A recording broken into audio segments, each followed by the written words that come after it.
Baik, di pertemuan kali ini melanjutkan dari pertemuan sebelumnya, ya, kita akan mulai masuk ke pembahasan tentang variabel.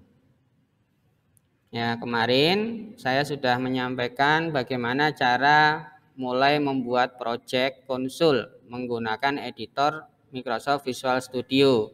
Kemudian saya juga sudah mengirimkan link kalau kalian tidak menggunakan Visual Studio yang ukurannya besar, kalian bisa menggunakan editor yang lebih kecil, turunannya Visual Studio yaitu Visual Studio Code. Ini benar-benar nanti editor ya scripting ya. Tidak ada tampilan visual yang terlalu banyak seperti Visual Studio yang Ultimate ini. Cara membuat project konsul di sana bagaimana? Linknya kemarin sudah saya kirimkan, silahkan dibaca dan dicoba. Untuk materi, karena kita harus menyesuaikan dengan nantinya adalah transkrip, editor yang saya pakai di sini adalah yang versi Microsoft Visual Studio 2012. Kemudian kita kemarin sudah punya project ya, sudah punya project awal. Di pertemuan berikutnya ini atau pertemuan kali ini kita tidak akan membuat project lagi, cukup kita buka project yang sebelumnya kemudian kita lanjutkan. Jadi projectnya hanya satu untuk semua materi ya. Baik, nama project kita kemarin itu adalah perpustakaan. Ya, pada saat saya dekati di sini di recent file itu sudah ada nama perpustakaan, itu ada di drive D, folder IK3, kemudian folder solutionnya adalah perpustakaan.sln. Ini tinggal kita buka. Ya. Sekali lagi konsol ini ya untuk media kita belajar menata logika pemrograman. Jadi kalau kalian bisa lolos di sini dengan baik, nanti di materi-materi berikutnya kalian akan mendapatkan hasilnya yang lebih baik. Ya, jadi cara berpikir kalian sudah akan tertata seperti itu. Contohnya menyusun perintah-perintah seperti ini, kenapa dari atas ke bawah seperti itu? Kenapa harus perintahnya seperti ini dilanjutkan perintah berikutnya? Itu jangan sekedar hanya meniru saya ya, tetapi Anda harus benar-benar mencerna ini. Perintah ini untuk apa? Fungsinya seperti apa? Jadi di materi ini pokoknya malah seperti itu. Ya, bukan hasil akhirnya tetapi bagaimana cara membuat hasil akhir seperti itu. Ya, jadi menata perintah itu seperti apa agar hasilnya seperti yang saya inginkan. Ya, sekali lagi, nanti kalau Anda melihat video yang saya kirimkan, jangan sekedar ditiru, tetapi harus Anda cerna. Kenapa perintahnya kok diletakkan di sini, misalkan gitu. Ya, kalau saya pindahkan perintahnya efeknya apa? Itu harus Anda uji coba ya. Jangan sekedar niru. Baik. Ini kemarin kita sudah berhasil mencontohkan ya bagaimana menampilkan tulisan di layar, mewarnai tulisan, kemudian mewarnai background tulisan dan juga meletakkan tulisan di posisi tertentu di layar ya. Hari ini kita akan belajar tentang variabel. Nah, semua perintah yang saya buat di sini akan saya matikan sementara. Jadi saya sorot seperti ini, kemudian saya klik kanan. Saya pilih apa? Saya pilih jadikan komentar. Ada nggak di sini jadikan komentar? Kalau tidak ada, Anda pilih edit, jadikan komentar. Ada ya perintahnya. Kalau tidak ada ya Anda harus ini pakai shortcut di atas ya. Kita blok semua. Sisakan yang read line, kemudian di atas ini ada tanda plus, comment out the selected line. Ini diklik. Jadi ini untuk menjadikan sekian banyak perintah itu langsung menjadi komentar. Kalau pengen membatalkan bagaimana? Pengen membatalkan Ya, bisa Anda sorot semuanya lagi atau sebagian, Anda klik uncomment. Ya, ini akan kembali menjadi perintah yang aktif ya, aktif. Seperti itu. Bisa sebagian seperti ini, bisa semuanya. Ya. Yang pertama kita akan belajar bagaimana, ya, judulnya adalah tentang variabel di dalam C#. Dalam C#. Pahami variabel itu adalah wadah, ya, yang letaknya nanti kalau dalam pemrograman itu ada di memori komputer. Jadi wadahnya itu harus saya buat untuk diisi sesuatu. Ya, wadahnya ini nanti letaknya ada di memori komputer. Karena memori komputer itu sifatnya volatil, maka volatil itu artinya bergantung pada listrik.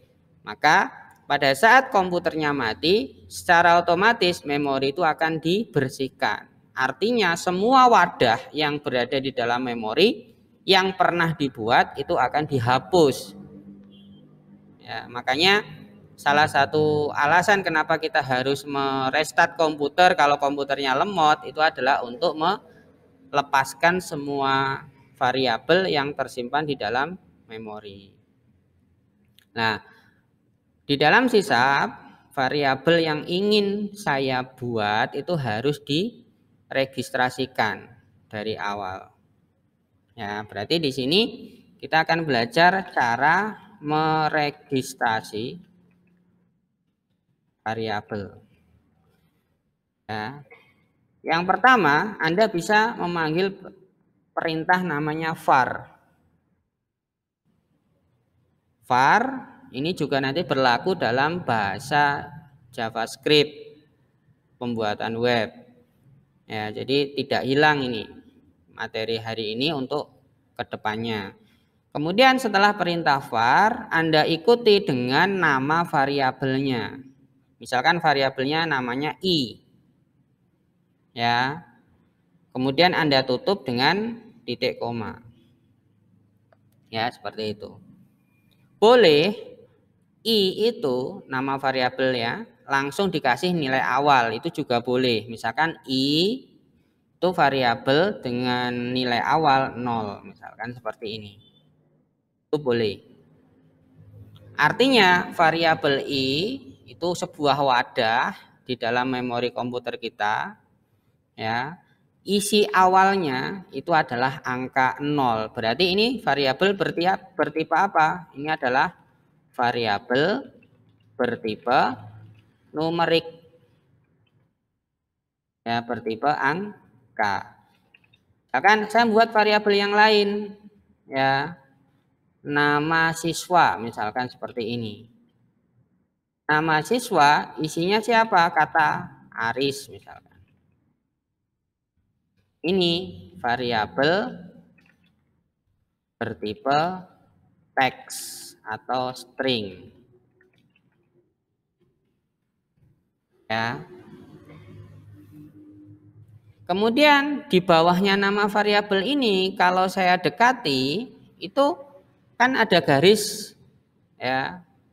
Garis lengkung-lengkung warna hijau. Itu kalau saya dekati itu muncul tulisan variabel nama siswa is assigned but its value is never used. Jadi kalau muncul garis lengkung-lengkung warna hijau di bawahnya nama variabel itu artinya variabelnya sudah diregistrasi tetapi belum pernah dipakai. Memakai variabel itu contohnya adalah menampilkan di layar. Bahkan saya pakai console.write, variabelnya yang mana yang mau dipanggil i itu misalkan i. Secara otomatis garis lengkung-lengkungnya akan hilang ya. Perhatikan, garis lengkung-lengkungnya akan hilang. Nah, itu salah satu cara memakai variabel yang sudah dibuat atau diregistrasikan. Nah, seperti ini. Otomatis ini akan hilang. Beda dengan kalau lengkung-lengkungnya itu warnanya merah. Kalau garis lengkung-lengkungnya berwarna merah, itu artinya error. Ya, cara menandainya seperti itu. Jadi kalau saya membuat perintah, kemudian di bawahnya itu ada garis lengkung-lengkung warna merah, itu berarti perintah saya ada yang salah. Ya, tapi kalau masih warnanya hijau, itu bisa jadi hanya belum dipakai. Nah, maka saya membuat variabel seperti ini. Pertama, nilainya adalah numerik, tipenya adalah numerik, nama variabelnya i. Kemudian yang kedua, tipenya adalah teks atau string, nama variabelnya adalah nama siswa. Bagaimana kalau saya jalankan? Saya jalankan, dia akan muncul di layar seperti ini. Ya. 0 Aris. Ya.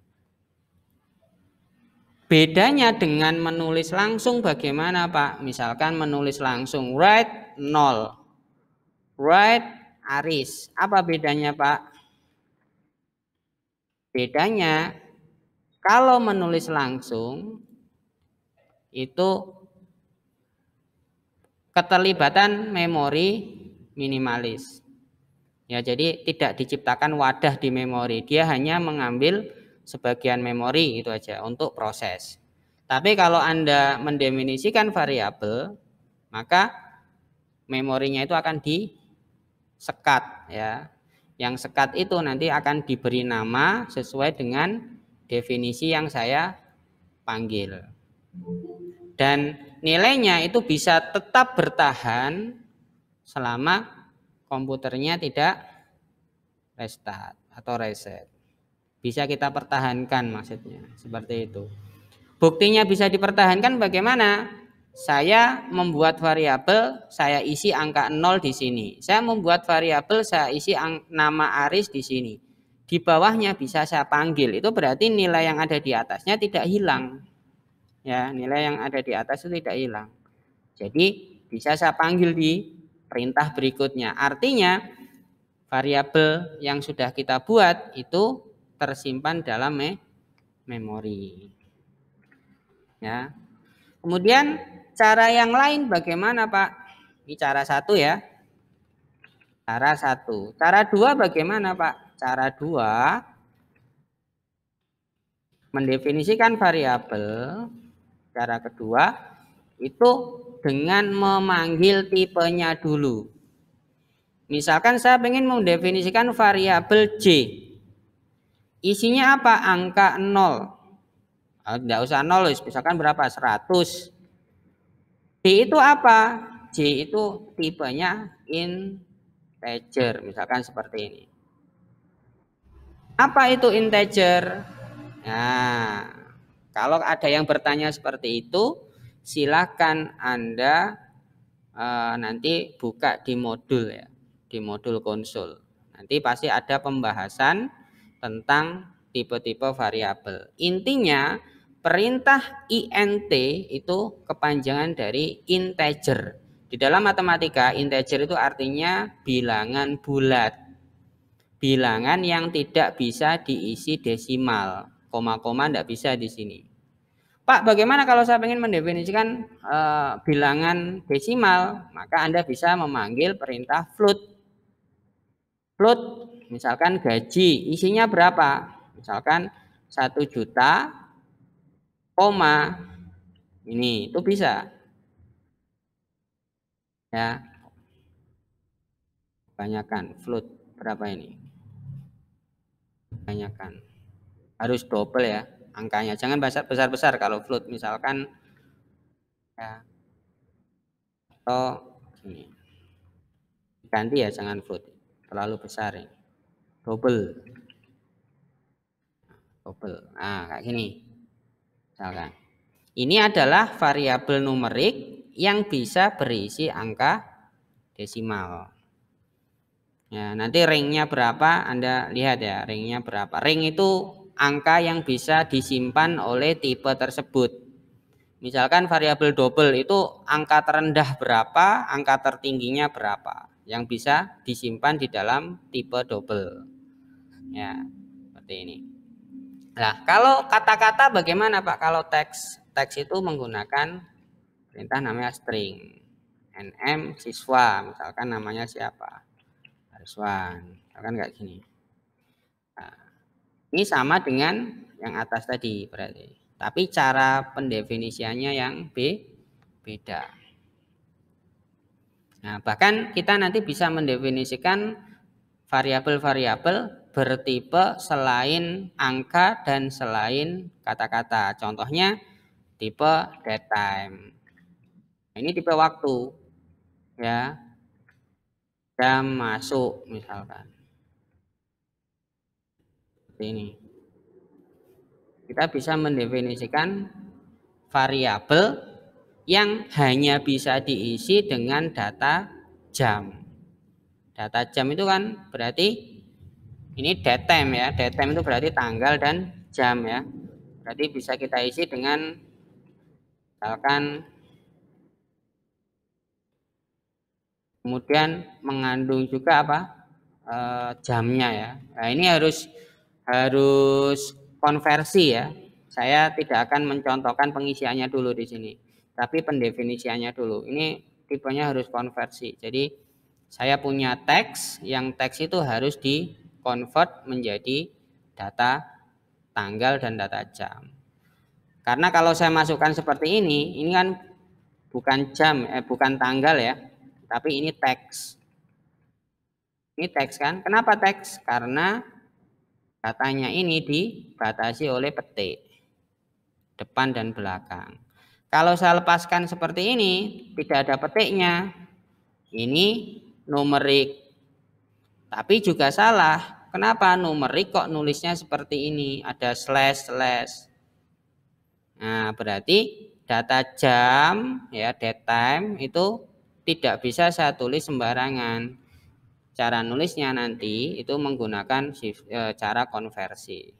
Ya, nanti di pertemuan-pertemuan berikutnya. Yang penting kita paham dulu bagaimana mendefinisikan variabel atau variabel yang isinya itu yes no. Ya tidak, true false itu namanya variabel boolean. Boolean misalkan seperti ini. Nah, itu bisa nanti isinya true false, isinya antara true atau false. Dan misalkan jawab 2, ini isinya true. Nah, seperti ini. Jadi kebutuhan variabel nanti adalah sebagai media menyimpan nilai. Yang nilai itu bisa saya gunakan di proses-proses yang lain. Maksudnya gitu. Nilai yang bisa disimpan tipenya apa? Bisa angka, bisa kata-kata, bisa jam, bisa true false. Itu nilai-nilai standar yang nantinya bisa kita manfaatkan dalam pembuatan aplikasi. Contoh pemanfaatan variabel seperti apa, Pak? Ya, Anda perhatikan soal kemarin ya, soal berapa? Soal 1B. Ya, di soal 1B itu Anda diberikan kewenangan untuk mengisi. Ya, jadi tampilan yang muncul di layar itu tidak statik, tetapi bisa Anda isi secara bebas. Nah, mengisi secara bebas itu berarti Anda diberikan kewenangan untuk menyimpan sesuatu ke dalam wadah yang disebut variabel. Nah, berarti saya akan setelah teorinya ini bisa saya berikan, Anda terima, saya akan gunakan untuk memodifikasi latihan 1A kemarin ya, latihan 1A. Ini saya gantian matikan ya, bisa matikan. Kemudian yang latihan 1A kemarin itu saya nyalakan lagi. Ya. Hasilnya kan seperti ini. 1A kemarin ya. Nah, pada saat file ini saya jalankan, munculnya selalu 2020 1200123. Namanya Ariswan, tanggal lahirnya Malang 13 Januari 1982. Selalu itu. Bisa nggak saya pengen ganti-ganti? NIM-nya ganti, saya isikan terserah. Namanya saya ganti, saya isikan terserah. Tempat tanggal lahirnya saya ganti, saya isikan terserah. Bisa nggak? Sangat bisa. Ya, sangat bisa. Oke. Berarti sebelum saya membuat lokasi-lokasi untuk menginputkan data, yang pertama saya lakukan, ya, saya harus apa? Definisikan variabel yang terlibat. Apa saja? Saya harus mengisi apa saja atau membuat variabel apa saja. Berarti ada untuk NIM, menyimpan NIM, untuk menyimpan nama, dan untuk menyimpan tempat tanggal lahir. Pakai cara yang mana? Bebas. Cara satu ya boleh, cara dua ya boleh. Biasanya kalau saya itu menggunakan cara dua. Ya. Contoh, saya mau menyimpan NIM. Ya, NIM itu semuanya berbentuk angka. Ya, berbentuk angka. Ya, maka saya panggil misalkan integer, int NIM. Ya, titik koma. Jadi saya mendefinisikan sebuah wadah namanya NIM. Nah, kemudian wadah itu tidak ada isinya, berarti dari awal wadahnya kok kosong. Apakah boleh? Boleh. Ada yang berpikir NIM itu boleh saya simpan dalam bentuk string. Saya ingin membuat wadah penyimpanan NIM itu tapi tipenya string. Apakah boleh? Ya boleh. Terus bedanya apa, Pak? Kalau saya definisikan NIM menggunakan integer, misalkan seperti ini. Ini NIM 1 misalkan. Ya. Nah, pada saat saya mendefinisikan NIM, kemudian saya membuat nama lagi yang mirip, yaitu NIM, dan saya melakukan editing, akan muncul titik seperti ini ya, merah ya. Nah, kalau Anda muncul merah seperti ini, jangan bingung, ini tinggal diklik, di rename aja. Rename NIM to NIM 1. Karena tadi namanya sempat sama. Ada variabel namanya NIM dan ada variabel namanya NIM 1 karena wadah tidak boleh sama namanya ya. Kemudian tipenya beda. Di sini integer, di sini string. Apa bedanya? Bedanya yang paling jelas adalah cara menyimpan data. Jadi kalau NIM yang pertama kamu tuliskan biasa saja 2020 1200123. Karena ini berbentuk angka.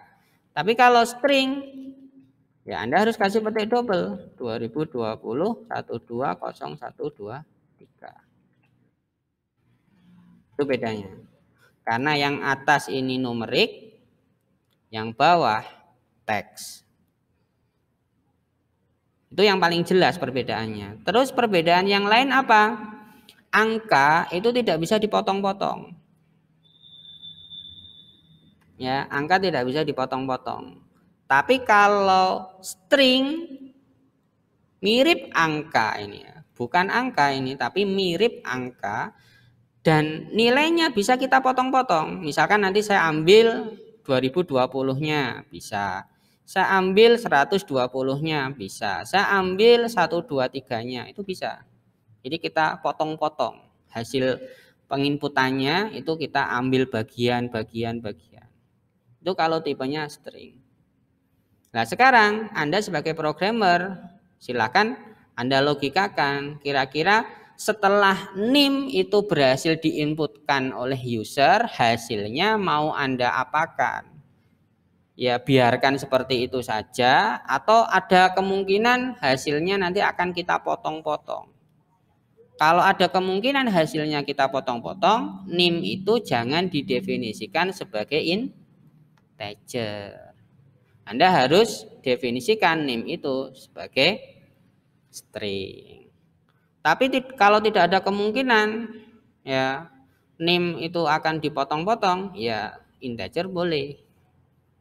Ya, jadi yang terlihat jelas satu, kalau tipenya numerik dengan tipe string itu cara ngisinya. Yang kedua, itu hasil akhirnya bisa dimanipulasi kalau string. Ya. Kemudian yang ketiga, string itu tidak bisa dioperasikan secara matematika. Maksudnya seperti apa? Misalkan saya membuat variabel lagi. Ya, integer hasil. Hasil itu apa? Hasil itu adalah NIM saya tambah dengan 1000. Ya, NIM ini kan numerik ya. Saya tambah dengan angka 1000. Ini tidak masalah. Ini namanya operasi matematika, penjumlahan. Tidak dijumlah Pak, dikurangi ya iso, dibagi ya bisa, dikali ya bisa. Itu kalau numerik. Jadi variabel NIM ini adalah numerik tipenya, maka bisa dioperasikan menggunakan operasi matematika. Bagaimana kalau saya ganti dengan NIM 1? Nah, enggak mau. Kenapa? Karena NIM 1 bukan angka. Jadi suatu saat misalkan saya ingin membuat program penggajian, terus tipe datanya string, yang Anda isikan itu angka 1 juta tapi string, itu tidak bisa diapa-apakan sudah. Misalkan kamu mau tambahi dengan tunjangan, itu tidak bisa. Kenapa? Karena bukan angka, ya, bukan angka. Ini kalian sebagai programmer harus pintar-pintar nanti mendefinisikan wadah atau variabel yang akan dipakai dalam program kalian. Nah, jadi cara melogikakan variabel seperti itu. Saat Anda membuat variabel, kira-kira kebutuhannya apa, kemudian hasilnya nanti akan dipakai untuk apa. Jangan sampai salah memilih tipe variabel. Ya. Oke. Saya tentukan misalkan di sini, oh NIM nantinya akan saya mau potong-potong. Berarti yang ini tidak saya pakai, matikan. Saya berarti menggunakan NIM yang bertipe string gitu. Intinya pembuatan variabel itu bebas asal Anda mengerti itu tadi alasannya.